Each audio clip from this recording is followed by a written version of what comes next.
This is the inner game of tennis. This is the final chapter. I think it is the best chapter. Okay, I'm going to find the part that I like. Okay. This is chapter 10.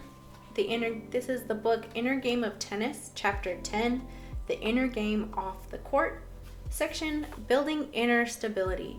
I love this section because it really talks about how you can apply the inner game on and off the court and what it means to you to really build this inner stability and how it can positively impact and relax your life, which I love that. I love being able to relax. So I'm going to read it out loud and we're going to see what we learn. So obviously I'm not playing tennis. I don't play tennis, but I do play pool. And the awesome thing about this book and why it was recommended to me and I recommend it to other pool players is that it's really just about the mental side of the game. And you can take these principles and apply it to your pool game, your golf, tennis, whatever kind of competitive sport that you play. You can apply these principles in here. So this is one of my favorite excerpts and I just wanted to share it with you guys. Building inner stability.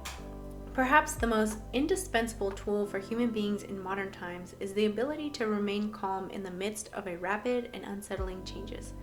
The people who will best survive the present age are the ones Kipling described as, quote, those who can keep their heads while all about are losing theirs, end quote.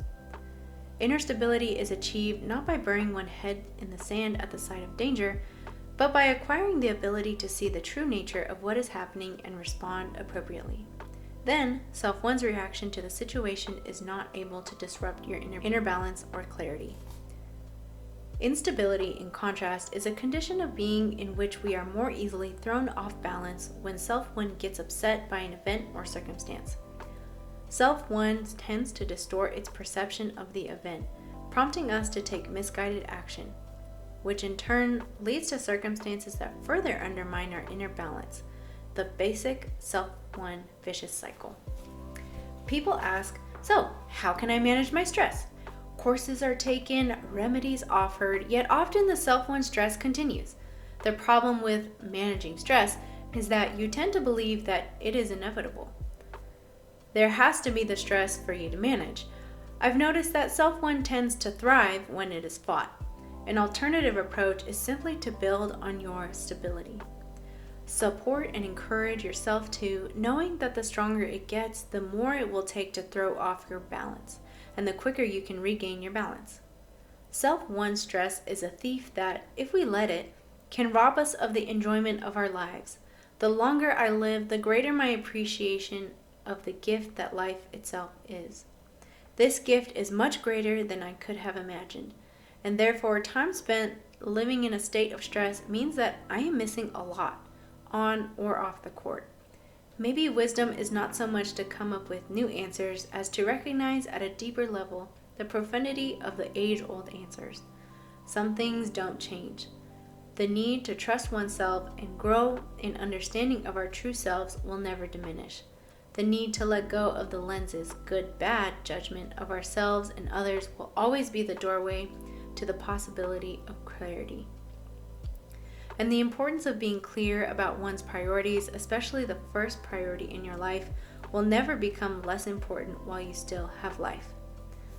Stress is easier than ever to come by in a time when pressures come toward us from all corners.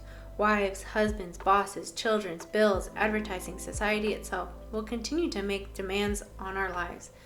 Do this better, do this more, be this way, don't be that way. Make something of yourself, be more like him or be like her.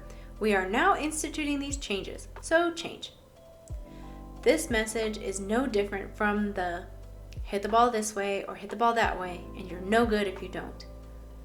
Sometimes the demands are put so sweetly or matter-of-factly that they seem an innocent part of life. Sometimes they come so harshly that they provoke action out of fear.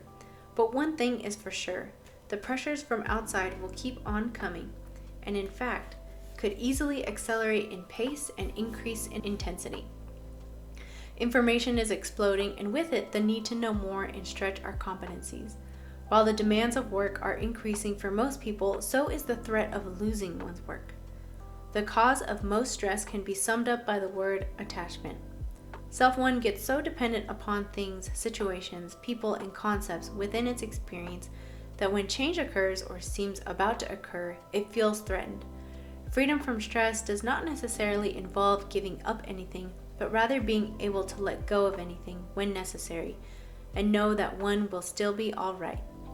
It comes from being more independent, not necessarily more solitary, but more reliant on one's own inner resources for stability.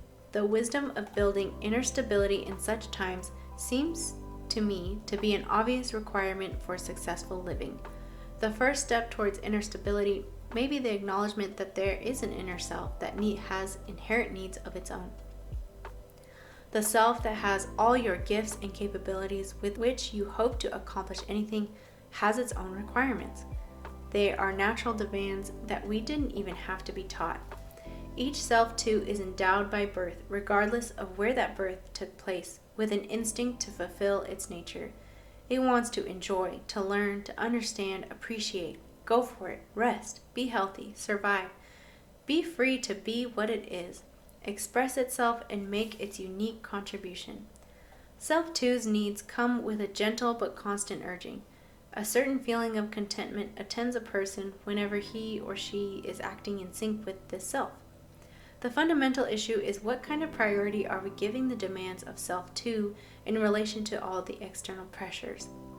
It is obvious that every individual must ask and answer this question for himself or herself. I, like anyone else, have to learn something very important: how to distinguish the inner requests of Self 2 from the outer demands that have been internalized by Self 1 and are now so familiar in my thinking that they sound like they are coming from me. Being self-employed for 25 years, I admit that I have been my own worst stressor.